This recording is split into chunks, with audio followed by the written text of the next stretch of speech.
புலவர் உறவுகள் அனைவருக்கும் முதற்கண் வணக்கம். இந்த கூட்டுறவு பயிர்க்கடன் தள்ளுபடி பிரச்சனை இல்ல, அடுத்தது என்ன போராட்டம் விவசாயிகள் கேட்டுட்டு இருக்கிறீங்க.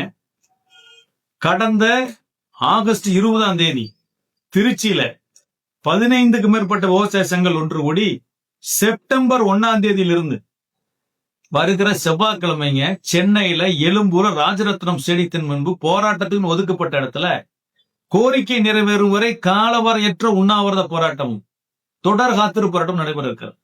ஒரு 50 விவசாயிகள் உடல் தகுதி மனிதவளமே மிக்கவர்கள் இந்த கோரிக்கை நிறைவேறும் வரை காலவரையற்ற உண்ணாவிரத போராட்டத்தில் ஈடுபட இருக்கிறார்கள்.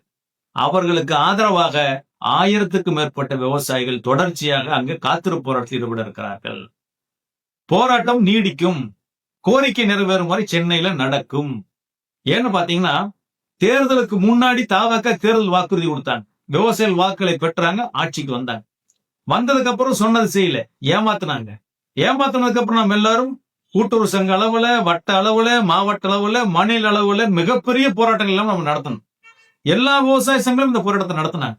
தமிழக விவசாய பாதுகாப்பு சங்கம் மிகப்பெரிய அளவுல கடந்த 2.5 மாச காலமா இந்த போராட்டத்தை முன்னின்று செஞ்சுக்கிட்டே இருக்கோம். இப்போ பாத்தீங்கன்னா 8 அமைச்சர் உட்கார வச்சு பேசிட்டு என்ன செய்யறன்னு சொன்னாங்களோ அதையே செய்ய மீண்டும் ஏமாத்தி இருக்கிறார்கள். எனவேதான் கடந்த 20ஆம் தேதி எல்லா விவசாய சங்கங்களும் முன்கூடி மீண்டும் போராட்டத்தை அறிவிச்சிருக்கிறோம். ஆக தமிழ்நாட்டில் இருக்கிற அனைத்து விவசாய சங்க தலைவர்களும் விவசாயிகளும் சங்கங்களை சாராத பொது விவசாயிகளும் உள்ளூர் அளவுல கூட்டுறவு சங்க அளவுல வட்டார அளவு ஒருங்கிணைக்கக்கூடிய விவசாய குழுக்களும் எல்லாரும் செப்டம்பர் 1ஆம் தேதி சென்னைக்கு வாங்க, பெரும் கூட்டமா வாங்க. குறைஞ்சபட்சம் பாத்தீங்கன்னா இந்த செப்டம்பர் 8ஆம் தேதியோட சட்டசபை முடிவடையும். எல்லா அரசியல் கட்சி தலைவர்களும் இங்க இருப்பாங்க. எல்லாரையும் சந்திச்சு நாங்க எல்லாரும் ஆதரவு கேட்க போறோம்.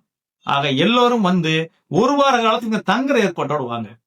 நான் 1ஆம் தேதி வந்துக்கிறேன், நான் 2ஆம் தேதி வந்துக்கிறேன், நான் 3ஆம் தேதி வந்துக்கிறேன்னு சொல்லிட்டு யாரும் பிரிக்க வேண்டாம், உங்க ட்ரிப்பை பிரிக்க வேண்டாம்.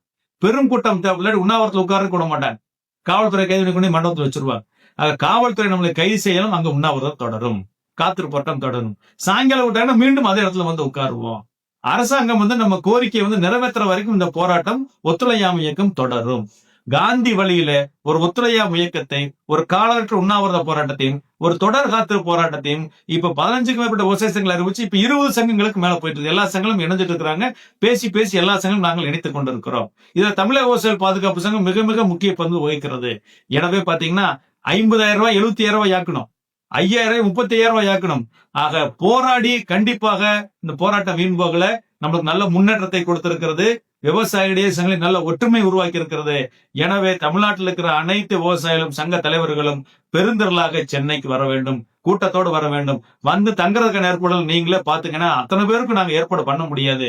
2000 பேருக்கு மேல தினசரி வர்றதுக்கான வாய்ப்புகள் இருக்கிற இடத்துல நாங்க அவ்வளவு தூரம் நாங்க ஏற்பாடு பண்ண முடியாது. வந்து எல்லோரும் இங்க தங்கி இருந்து பிரச்சனையை முடிச்சுட்டு ஊருக்கு போலாம் வாங்க. அங்க ஊர்ல உட்கார்ந்து போராடி என்ன பண்ணணும்? சென்னைக்கு வருவோம், உட்காருவோம், போராடுவோம், உண்ணாவிரதம் இருப்போம். தலைமைச் செயலகம் நடந்துட்டு இருக்குது, சட்டசபை நடந்துட்டு இருக்குது, எல்லா கட்சி தலைவர்களும் இங்க இருக்கிறாங்க, எல்லா விவசாய சங்கத்திலும் வர இருக்கிறாங்க. விவசாயம் பெருந்தலாக இருக்கும் போது எல்லாருமே சென்னை நோக்கி செப்டம்பர் 1ஆம் தேதி வந்து சேர வேண்டுமாய் அனைத்து விவசாய சங்கங்களின் சார்பில், தமிழக விவசாய பாதுகாப்பு சங்கத்தின் சார்பில் உங்களை எல்லாம் அன்போடு கேட்டுக்கொள்கிறேன். நன்றி, வணக்கம்.